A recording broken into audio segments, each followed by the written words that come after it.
في 17 من يوليو عام 1996 أقلعت الرحلة TWA 800 من مطار جون كينيدي في نيويورك إلى باريس في فرنسا لتقع كارثة. انفجرت الرحلة TWA 800 في الجو وسقطت بعد ذلك في المحيط الأطلسي شرقي لونغ آيلاند. مع وجود أكثر من 700 شاهد على هذه المأساة وعشرات آلاف ساعات العمل من التحقيق، لماذا ما زلنا نتساءل عما حدث بالفعل؟ أيحتمل أنه عند مغادرة TWA 800 الأرض زرع خلل ميكانيكي غير مكتشف بعد بذور تلك الكارثة؟ أم هل كان هناك شيء آخر أكثر ريبة؟ ما رأيته ينفجر في السماء كان عملية عسكرية حتما. هل كانت الرحلة TWA 800 ضحية سوء حساب عسكري؟ أم هل تم تدميرها قصدا على يد شخص أو أشخاص مجهولين في عمل إرهابي سري؟ لماذا حُكم ضابط الشرطة المتقاعد الذي أصبح صحفيا مع زوجته مضيفة الطيران السابقة في TWA وأديناه؟ ولماذا تم تحريف شهادات شهود العيان وإخفاؤها وتجاهلها؟ ثمة روايات متعددة لما حدث للرحلة 800، ولا شيء يشبه المكتشفات الرسمية للمباحث الفيدرالية أو مجلس سلامة النقل القومي. سنراجع أحدث الأبحاث المستقلة وتلميحات مفزعة في هذه الحلقة. كونوا معنا. لغز لا يمكن تفسيره، أحجية تتحدى المنطق، جواب مفاجئ وغير متوقع. مواجهة لغز كهذا عن قرب قد تغير حياتك إلى الأبد، وجها لوجه مع أعظم الأحاجي على مر العصور. أعمق ألغاز العالم تمتد إليك وتؤثر على حياتك بطرق لم تتصورها.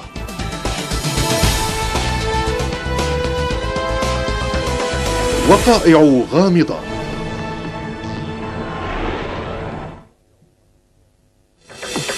وقائع غامضة.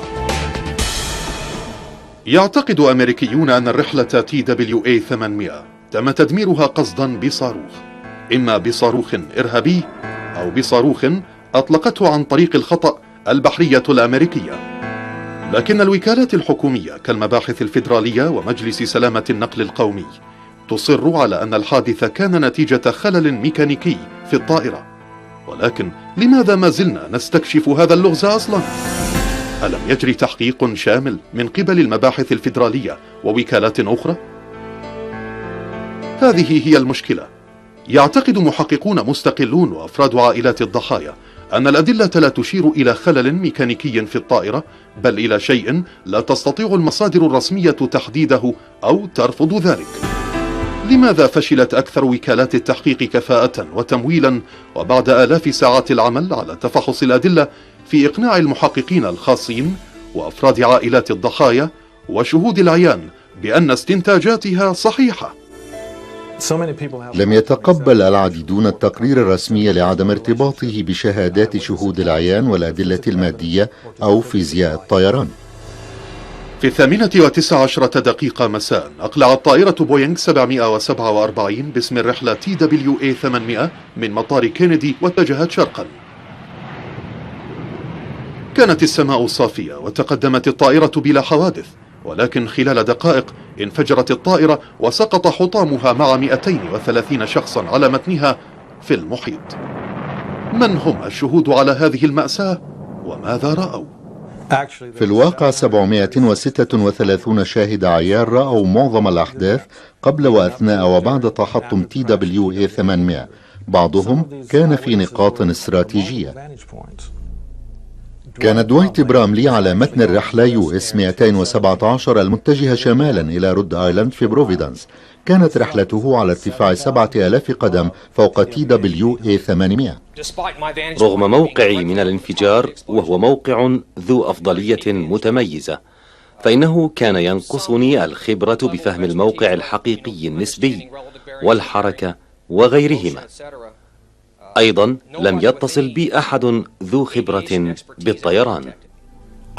أعطيت المباحث الفيدرالية رسما يبين سلسلة الأحداث التي رأيتها في السماء تلك الليلة: الشيء الفسفوري الأحمر وشعلة الضوء ووميض الضوء والغيمة على شكل سيجار والانفجار والكتلة النارية التي سقطت في البحر. رأيت انفجارا ثانيا وثالثا وربما رابعا قبل الكتلة النارية. وفقا لمجلس سلامة النقل القومي ومجموعة الشهود، فإنه كان هناك 96 شاهدا رأوا شعلة ضوء ترتقي من السطح باتجاه TWA 800 حتى الرادار التقطها. في 8:31 رأى عاملو رادار وكالة الطيران الاتحادية ما حسبوه شيئا اندمج مع TWA 800. تظهر سجلات وكالة الطيران الاتحادية بأنهم أبلغوا بسرعة هذه الظاهرة للسلطات العليا. هل يصف جميع الشهود رؤيتهم صاروخا؟ إذا صح هذا فما مصدره ومن أطلقه ولماذا؟ اقترحت عدة سيناريوهات تشمل فكرة نيران صديقة أو حتى إسقاط قواتنا العسكرية للرحلة TWA 800 خلال سوء حساب غريب. نعرف من مصادر متعددة بحدوث عمليات سرية عسكرية في ذلك المساء شرق ساحل لونج آيلاند على السطح والجو وتحت الماء في نفس وقت إقلاع رحلة TWA 800. يحتمل أن الطائرة تدخلت صدفة في سيناريو اعتراض تجريبي ربما شمل مركبات مستهدفة، وفي خلل نادر فإن صاروخ أو صواريخ اعتراض ربما سددت على طائرة مدنية أو اعترضت مسارها وتم ضرب البوينغ 747 بدلا من الهدف الأصلي. وإذا كان هذا ما حدث يخطر لنا مباشرة سؤالان فاضحان: لماذا تجرى تمارين عسكرية ذات خطورة محتملة قرب أحد أكثر المطارات انشغالا في العالم؟ ولماذا كذبت الحكومة على الشعب الأمريكي؟ أيحتمل أن الجيش اشتبك مع طائرات مدنية سابقا؟ في أي لحظة تمتلئ السماء بطائرات مدنية، ولكن أيعني هذا أن يتعقب الجيش ويسدد على طائرة مدنية أثناء تمارينه؟ إذا كان تمرينا عسكريا فقد استجابوا لتحطم الرحلة TWA 800 بتباطؤ، بينما أسرعت عشرات القوارب مختلفة الأشكال والأحجام إلى موقع سقوط الطائرة في المحيط، فإن 30 مركبة أو أكثر التقطها الرادار يبدو أنها أسرعت بعيدا عن موقع التحطم رغم وجود شعلات تضيء 50 قدما من الليل. هذا أمر مثير للشك ويخالف كل القواعد المكتوبة. لا يهم إن كنت صيادا مدنيا أو سفينة حربية أو يختا خاصا سريعا جاء لالتقاط الصور. لقد هربوا من أحد أكبر الكوارث الجوية في التاريخ ولا يجب فعل هذا. كانت هناك مركبة واحدة تحت رحلة TWA 800 عندما انفجرت، وكانت تبعد حوالي 3 أميال بحرية. التقطها رادار إيسلب وكانت في الجنوب الشرقي وتسير بسرعة 30 عقدة مبتعدة عن موقع التحطم. كانت مركبة تبعد عن موقع التحطم 2.5 ميل وهي كبيرة ليلتقطها الرادار، وقد رفضت المباحث الفيدرالية تحديد هذه المركبة. تم أخذ حطام الطائرة إلى هنجر تابع للبحرية يسمى كالفرتون بارك في نيويورك، حيث تمت هناك إعادة التجميع. تعتقد السلطات بتهريب قنبلة بشكل ما إلى الطائرة، ولأن هذا سيجعل الأمر جريمة تدخلت المباحث الفيدرالية لترأس التحقيق. كانت المباحث الفيدرالية ومجلس سلامة النقل القومي يسربان إلى الصحافة بأن سبب التحطم هو فشل ميكانيكي داخلي، رغم حقيقة إشارة كل الشهود والأدلة إلى سبب خارجي للكارثة. ديفيد هندريكس مراسل لبريس انتربرايز وهي صحيفة في ريفرسايد في كاليفورنيا نشر مقالا يلمح إلى تورط صاروخ في ذلك التحطم. شيء ما أسقط الرحلة 800 وبدأ بمرحلة التلميحات المظلمة. أهناك عملية تستر تشمل أرفع المسؤولين في أرفع الوكالات الحكومية؟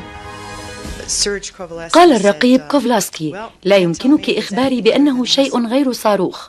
وقال جيم كالستروم: أنت محقة، ولكن إذا اقتبست عني فسأنكر. كانت 3 مركبات أخرى بين موقع التحطم وشاطئ لونج آيلاند سألت عنها جيمس كالستروم الذي ترأس تحقيق المباحث الفيدرالية، وأخبرني وهذا مسجل لدي على شريط أنها كانت مركبات تابعة للبحرية في مناورة سرية، ونعرف أنها كانت غواصات. تحدثت إلى ضابط في البحرية وأخبرني بأنه كان على متن إحدى هذه الغواصات وأنه رأى صاروخا ينطلق وراء الرحلة TWA 800 تهوي، وقد قال إنهم اضطروا إلى أن يغوصوا، وذلك لتجنب التعرض للحطام لأن الحطام كان قريبا جدا منهم.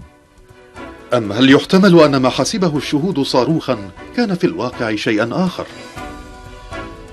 ما الذي رآه العقيد فريتز مايرز من مقعد القيادة لطائرة الهوكا المروحية عاليا في الأفق؟ اللغز إذن يزداد غموضا. ابقوا معنا. وقائع غامضة. مع تراكم الأدلة ضد احتمال الخلل الميكانيكي بالطائرة الذي سبب الانفجارات الكارثية التي دمرت الرحلة 800 وقضت على أرواح كثيرة، بدأت نظريات عديدة بالتجسد. بدت بعضها منطقية، بعضها كانت غريبة بالفعل، ولكل منها مؤيدها. بدأ أمر واحد متسقا مع شهادات شهود العيان. شعلة الضوء رآها 96 شاهدا على الأقل تتجه نحو الطائرة، وذلك قبل انفجارها. هل كانت صاروخا؟ أم كما يقترح أحدهم باحتمال 1 بالمليار بأنها كانت نيزكا سقط إلى الغلاف الجوي مصادفة في طريق الرحلة 800؟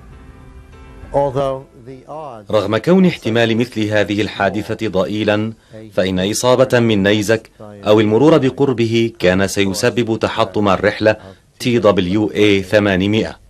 تسقط نيازك بحجم كاف لإسقاط طائرة على الأرض بمعدل 2 أو 3 يوميا، وكلها تقريبا تسقط في مناطق نائية ولا يلاحظها أحد.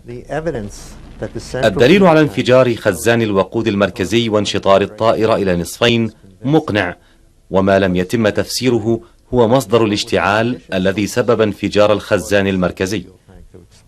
إصابة مباشرة من نيزك أو مروره بالقرب منها هو النظرية الوحيدة المتسقة مع بقية الأدلة. تعتقد أستاذة في هارفارد بأن ما سبب الكارثة هو نبض كهرومغناطيسي. نعرف بوجود تمارين عسكرية، وكانت قطع عسكرية عديدة قرب منطقة TWA 800، وهي تحلق على طول الساحل الجنوبي للونج آيلاند. يمكن لهذه التمارين توليد إشارات كهرومغناطيسية قوية أحاطت بالطائرة وانتقلت عبر تركيبها وتمديداتها. من المحتمل أنها أتلفت أجهزة الطائرة وسببت إشارات ضارة في خزان الوقود المركزي أدت إلى اشتعاله. قد يبدو احتمالا ضئيلا، لكن 8 كوارث عسكرية على الأقل نتجت عن التدخل الكهرومغناطيسي. هذه مجرد بداية للنظريات التي ظهرت حتى الآن، وتوجد نظريات أخرى، مثلا فكرة تهريب قنبلة إلى الطائرة قبل الإقلاع.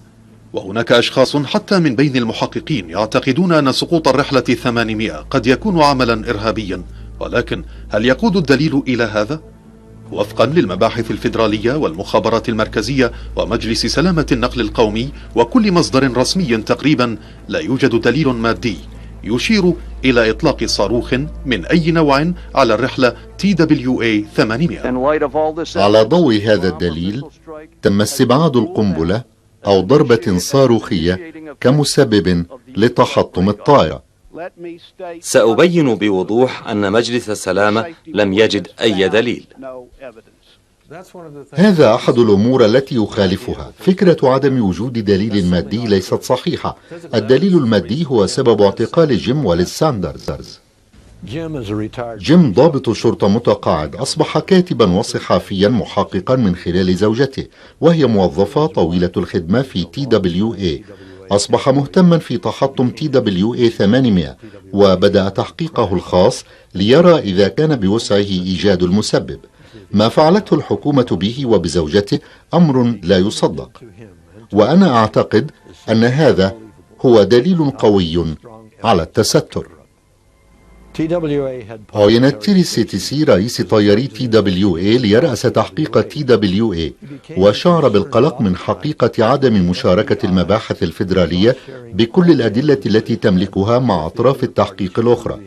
كان قلقا بشكل خاص حول 3 صفوف مقاعد كان يوجد عليها بقايا مائلة إلى الحمرة، أعتقد أنها قد تكون دليلا على صاروخ. أخذت المباحث الفيدرالية عينات من المطاط الإسفنجي للمقاعد قبل أشهر، ورفضت مشاركة الأطراف الأخرى بمكتشفاتها. حاول تيري حك بعض البقايا عن المقاعد، ولكنه لم يستطع فعل هذا، وشهد في المحكمة بأنه وبكامل إرادته أخذ قطعا صغيرة من المقاعد وسلمها إلى ساندرز الذي وعد بتحليلها. فحص ساندرز البقايا في مختبر في كاليفورنيا وعناصر البقاء وفقا لثيو كول، وهو مصنع صواريخ تتفق مع عدم وقود صلب لصاروخ. رفضت المباحث الفيدرالية هذا وقالت إنه غراء. قابلت فنية المباحث الفيدرالية التي تقاعدت، وأخبرتني بأنه طلب منها فحص عينة المقعد، وأبلغت بأنه مطاط إسفنجي. قالت إنه لم يطلب منها أبدا حتى فحص البقايا.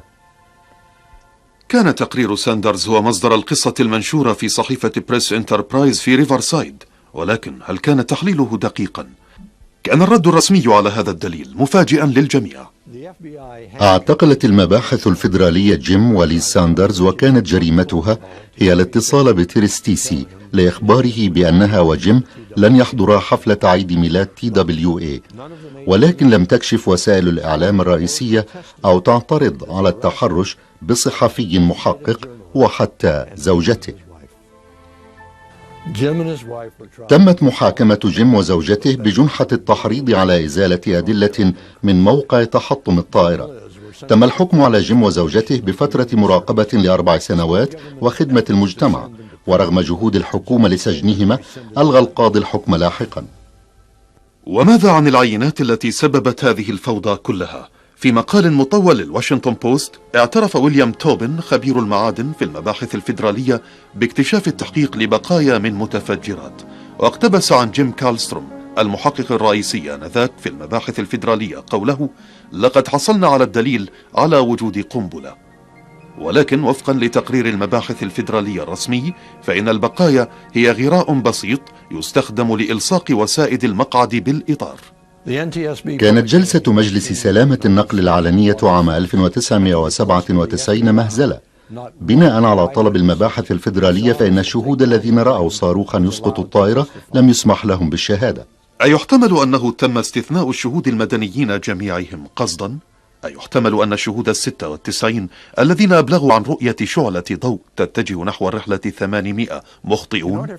لتقديم الحكومة نظرية الخلل الميكانيكي، كان من الضروري تفسير الضربة المشابهة للصاروخ التي شاهدها 100 شاهد عيان. وقدمت المخابرات المركزية اقتراحا مدهشا، وهو أن الضربة المشابهة للصاروخ هي الطائرة المحترقة نفسها.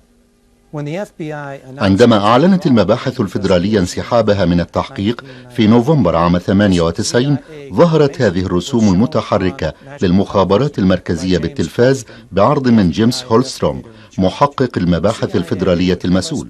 ستجعلنا المخابرات المركزية نعتقد بأنه عند انفجار المقدمة صعدت الطائرة من 13,800 قدم إلى 17,000 قدم قبل أن تتدحرج وتتحطم في البحر. الارتقاء الصعودي المحترق هو الشعلة كما يزعمون، ولا تكترثوا لرؤية شهود العيان للشعلة ترتقي عن السطح وليس من ارتفاع 13,800 قدم. ربما أرضت الرسوم المتحركة وسائل الإعلام، لكنها أدهشت معظم مجتمع علوم الطيران. كان طياران مؤهلان ينظران مباشرة إلى TWA 800 عندما انفجر خزان الوقود، وكانا يصران على أن الحطام سقط إلى الأسفل وليس للأعلى. عندما انفجرت مقدمة طائرة TWA 800 انتقل مركز الجاذبية إلى مؤخرة مركز الارتقاء، والآن فإن مركز الارتقاء إلى الأعلى سيجعل الطائرة تدور خلال انهيار كامل بأقل من 2 ثواني، وأكثر ما يمكن للطائرة ارتقاؤه هو 100 قدم. منذ اللحظة الأولى لتعرض الطائرة للضربة بدأت بالسقوط. حدث الانفجار الأول والانفجار الثاني ثم الثالث وربما الرابع، وكانت الكتلة النارية تنحدر ولم ترتق قط. إنه قانون الحفاظ على الطاقة. بدون زيادة السرعة فإن الشيء المتحرك يبطئ أثناء ارتقائه. هذا مثل ركوب دراجة أعلى التلة. عندما تصل القمة فإنك تبطئ وتستخدم كل قواك، والأمر يشبه TWA 800. تبين بيانات الرادار أنها لم تبطئ، وإذا لم تبطئ الرحلة 800 فإن الشهود لم يروا ارتقاء. بالتالي فإن الشهود قد رأوا شيئا آخر. وما رأي الشهود بالرسوم المتحركة للمخابرات المركزية؟ أنا أسميها كاريكاتير، إنها مضحكة للغاية. حين رأيت الرسوم المتحركة للCIA أول مرة ظننتهم سيختلقون قصة لإرضاء العامة، لأنه يستحيل أن تمثل ما شاهدت. سيكون من المستحيل المبالغة بتقدير أهمية الرسوم المتحركة للمخابرات المركزية والمباحث الفيدرالية أو مساهمة مايك واير بها. استخدمت شهادة مايك واير لتكوين التسلسل الذي أسس لتستر مقبول. هذا ما قاله مايك واير فعليا. كنت على جسر بيتش لين في لونج آيلاند ورأيت ما يبدو كأنه ألعاب نارية رخيصة تصعد من الشاطئ وراء بيت ذي سقف مستدير، وواصلت إلى الأعلى باتجاه البحر، وتموجت إلى الأعلى والأسفل ومن جهة لأخرى وهي تصعد، وتقوست في الأعلى واختفت، ثم انبثقت الكتلة النارية. اعتقادي أنها ألعاب نارية رخيصة جاء لعدم طيرانها مباشرة كألعاب نارية عادية. لم تتحدث CIA حتى لمايك واير، وتوصلوا لاستنتاجهم المفزع بعد مراجعة ملخصات المباحث الفيدرالية. وهذا كله يطرح سؤالا مثيرا: إذا كانت المباحث الفيدرالية ومجلس سلامة النقل القومي مقتنعين بأنه خلل ميكانيكي، فلماذا تدخلت المخابرات المركزية؟ وهذا يطرح أهم سؤال: هل نقترب أكثر من حل لغز سقوط الرحلة TWA 800؟ أنهت المباحث الفيدرالية ومجلس سلامة النقل القومي قضيتهما بأن خللا ميكانيكيا غير مكتشف سبب انفجار خزان وقود الجناح المركزي، فألحق الضرر بمقدمة الطائرة فارتقى حطامها إلى الأعلى. ولكن المحققين المستقلين نقضوا هذا الادعاء. هل كانت شعلة الضوء التي أبلغ عنها 96 من الشهود العيان 700 صاروخا فعلا؟ أم هي شيء آخر؟ هل التقط رادار وكالة الطيران الاتحادية صاروخا أم أنه كان نيزكا؟ هل وجدت بقايا متفجرات على متن الطائرة أم هل كان مجرد غراء؟ عند اختصار الأمر تظهر حقيقتان لا خلاف حولهما. حتى هذا اليوم لم يجد المحققون سبب اشتعال داخلي، ولم يحدث شيء من الوصف الرسمي للانفجار الذي أسقط الرحلة 800 لأي طائرة تجارية من قبل. هل يحتمل أن الرجل الأقرب للحدث الكارثي كان محقا منذ البداية؟ ما رأيته ينفجر في السماء كان عملية عسكرية حتما، فبصفتي محاربا قديما لدي خبرة كافية لمعرفة ما تبدو عليه. رأيت انفجارا ثم ثانيا وثالثا ورابعا، وذلك قبل الكتلة النارية والانفجار البتروكيميائي. كانت الكتلة النارية نتيجة انفجارات سابقة ولم تكن الحدث المسبب. كان الحدث المسبب هو انفجارا عالي السرعة، أي أمرا عسكريا. ولكن مصدر التصادم عالي السرعة يظل غامضا. هل يحتمل أن يكون صاروخا إرهابيا أم هو نيزك مسبب لنفس الأثر الخارجي لصاروخ؟ أم أن سفينة تابعة للبحرية الأمريكية فقدت السيطرة على أحد صواريخها الاختبارية محولة تمرينا إلى كارثة؟ أم هل يكون خللا ميكانيكيا رغم كل شيء؟ الحقيقة القاسية والمحزنة أنه لا أحد يعرف فعلا ما حدث للرحلة TWA 800.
برمج مع TWA 800.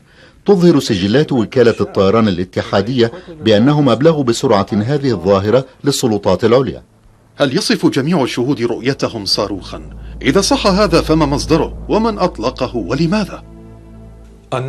اقترحت عدة سيناريوهات تشمل فكرة نيران صديقة أو حتى إسقاط قواتنا العسكرية للرحلة TWA 800 خلال سوء حساب غريب.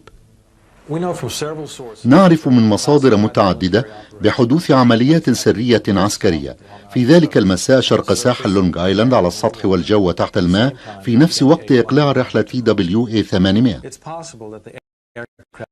يحتمل أن الطائرة تدخلت صدفة في سيناريو اعتراض تجريبي ربما شمل مركبات مستهدفة، وفي خلل نادر فإن صاروخ أو صواريخ اعتراض ربما سددت على طائرة مدنية أو اعترضت مسارها وتم ضرب البوينغ 747 بدلا من الهدف الأصلي.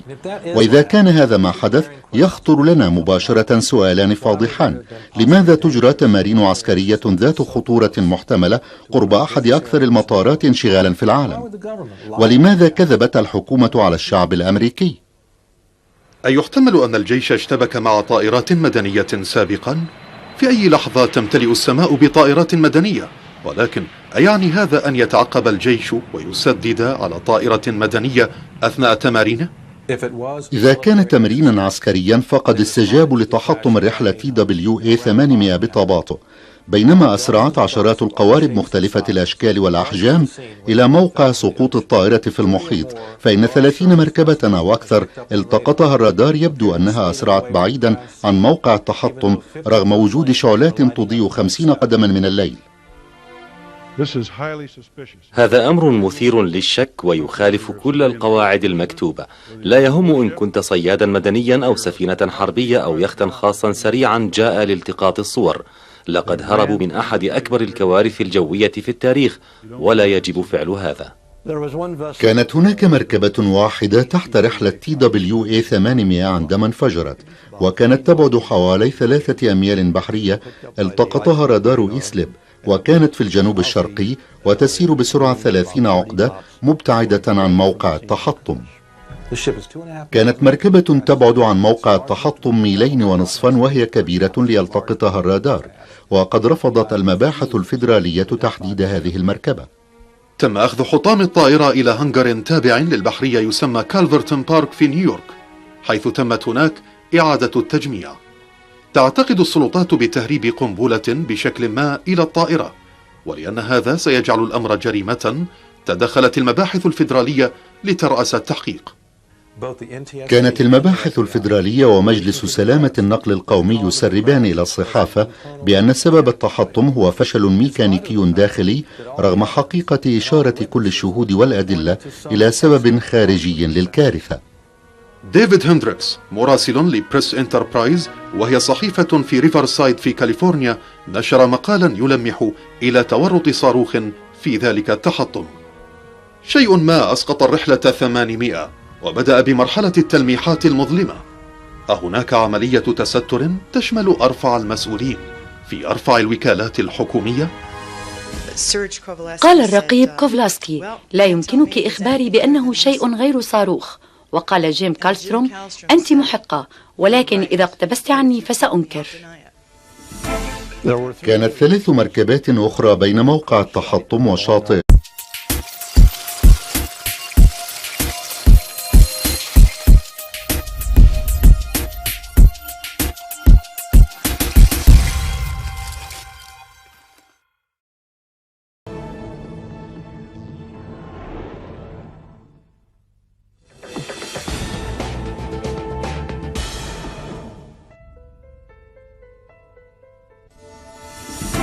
في 17 من يوليو عام 1996 أقلعت الرحلة TWA 800 من مطار جون كينيدي في نيويورك إلى باريس في فرنسا لتقع كارثة. انفجرت الرحلة TWA 800 في الجو وسقطت بعد ذلك في المحيط الأطلسي شرقي لونج آيلاند. مع وجود أكثر من 700 شاهد على هذه المأساة وعشرات آلاف ساعات العمل من التحقيق، لماذا ما زلنا نتساءل عما حدث بالفعل؟ أيحتمل أنه عند مغادرة TWA 800 الأرض زرع خلل ميكانيكي غير مكتشف بعد بذور تلك الكارثة؟ أم هل كان هناك شيء آخر أكثر ريبة؟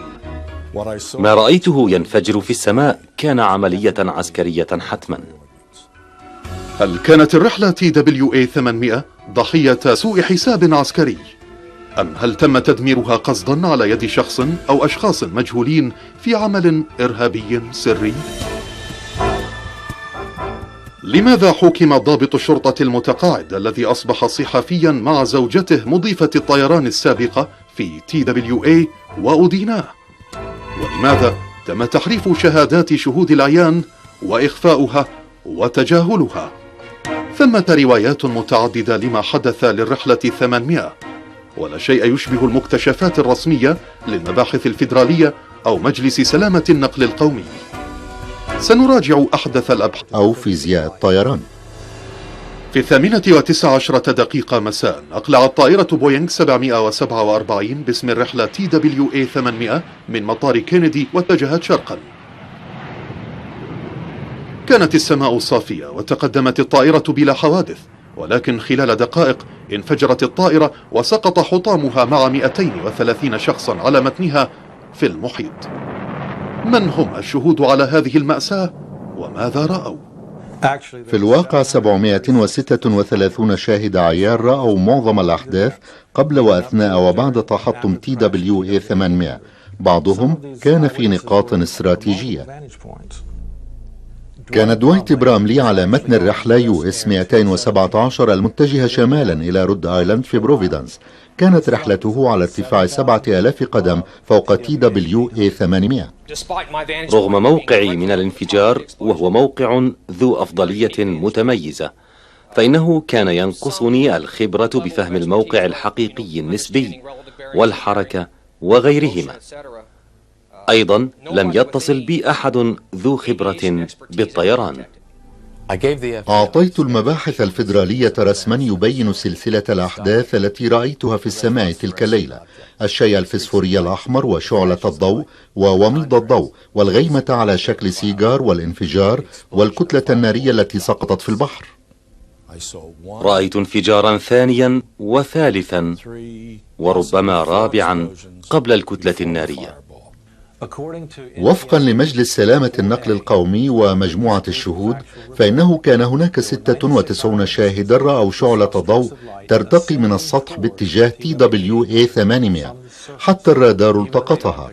في 8:31 رأى عاملو رادار وكالة الطيران الاتحادية ما حسبوه شيئا أبحاث المستقلة وتلميحات مفزعة في هذه الحلقة. كونوا معنا. لغز لا يمكن تفسيره، أحجية تتحدى المنطق، جواب مفاجئ وغير متوقع. مواجهة لغز كهذا عن قرب قد تغير حياتك إلى الأبد. وجها لوجه مع أعظم الأحاجي على مر العصور. أعمق ألغاز العالم تمتد إليك وتؤثر على حياتك بطرق لم تتصورها.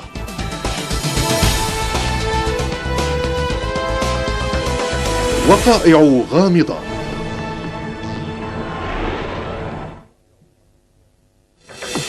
وقائع غامضة.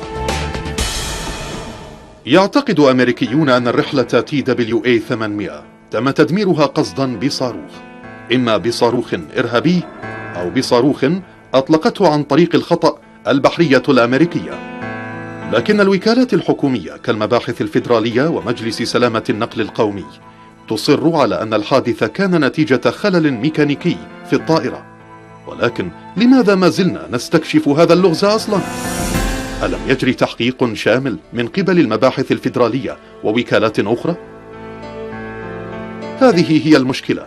يعتقد محققون مستقلون وأفراد عائلات الضحايا أن الأدلة لا تشير إلى خلل ميكانيكي في الطائرة، بل إلى شيء لا تستطيع المصادر الرسمية تحديده أو ترفض ذلك. لماذا فشلت أكثر وكالات التحقيق كفاءة وتمويلا وبعد آلاف ساعات العمل على تفحص الأدلة في إقناع المحققين الخاصين وأفراد عائلات الضحايا وشهود العيان بأن استنتاجاتها صحيحة؟ لم يتقبل العديدون التقرير الرسمي لعدم ارتباطه بشهادات شهود العيان والأدلة المادية البحرية الأمريكية.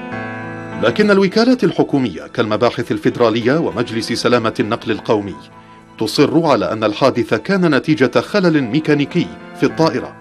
ولكن لماذا ما زلنا نستكشف هذا اللغز أصلا؟ ألم يجري تحقيق شامل من قبل المباحث الفيدرالية ووكالات أخرى؟ هذه هي المشكلة. يعتقد محققون مستقلون وأفراد عائلات الضحايا أن الأدلة لا تشير إلى خلل ميكانيكي في الطائرة، بل إلى شيء لا تستطيع المصادر الرسمية تحديده أو ترفض ذلك. لماذا فشلت أكثر وكالات التحقيق كفاءة وتمويلا وبعد آلاف ساعات العمل على تفحص الأدلة في إقناع المحققين الخاصين وأفراد عائلات الضحايا وشهود العيان بأن استنتاجاتها صحيحة؟ لم يتقبل العديدون التقرير الرسمي لعدم ارتباطه بشهادات شهود العيان والأدلة المادية. 800 الأرض زرع خلل ميكانيكي غير مكتشف بعد بذور تلك الكارثة؟ أم هل كان هناك شيء آخر أكثر ريبة؟ ما رأيته ينفجر في السماء كان عملية عسكرية حتما. هل كانت الرحلة TWA 800 ضحية سوء حساب عسكري؟ أم هل تم تدميرها قصدا على يد شخص أو أشخاص مجهولين في عمل إرهابي سري؟ لماذا حُكم ضابط الشرطة المتقاعد الذي أصبح صحفيا مع زوجته مضيفة الطيران السابقة في TWA وأديناه؟ ولماذا تم تحريف شهادات شهود العيان وإخفاؤها وتجاهلها؟ ثمة روايات متعددة لما حدث للرحلة 800، ولا شيء يشبه المكتشفات الرسمية للمباحث الفيدرالية أو مجلس سلامة النقل القومي. سنراجع أحدث الأبحاث.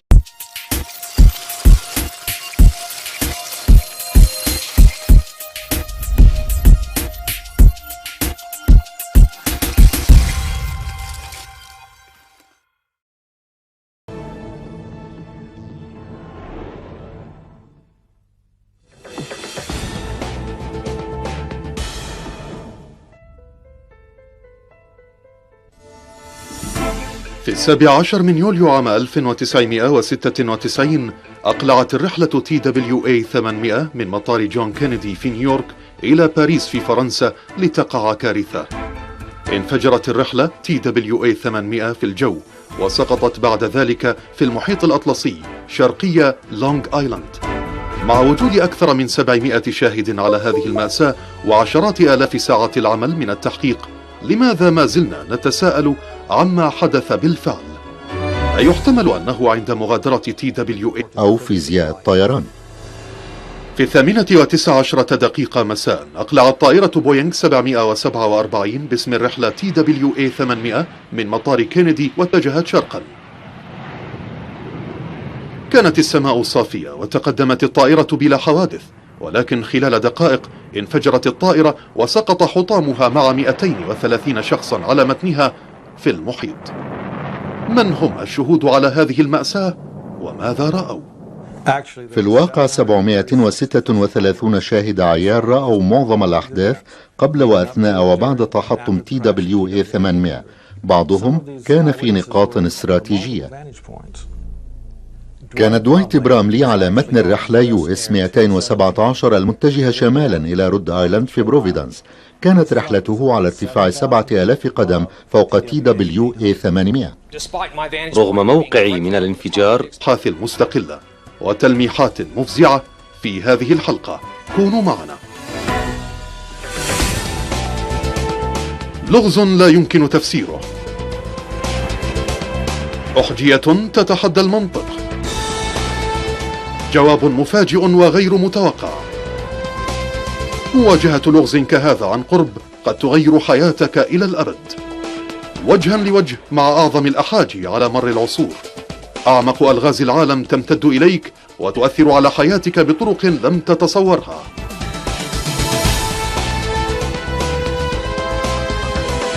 وقائع غامضة.